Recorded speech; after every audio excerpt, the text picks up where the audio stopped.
নমস্কার,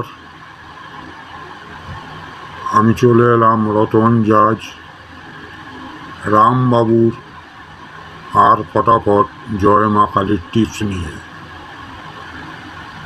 আজ 14/4/2025। আজকের আমার চ্যালেঞ্জ ফিগার 1 থেকে 6 বাজি পর্যন্ত রোলিং আপনারা নিশ্চিন্তে দিতে পারেন। 8, 9 একটি করে পাত্তি দেওয়া আছে, সেটাও খেলতে পারেন। 1 থেকে 6 বাজির মধ্যে আমি 90% গ্যারান্টি দিয়ে বলতে পারি এই ঘর বসবে। আর এদিকে বাজি টু বাজি 1 থেকে 4 বাজি পর্যন্ত আলাদাভাবে ঘর দেওয়া রয়েছে। এগুলোই আপনার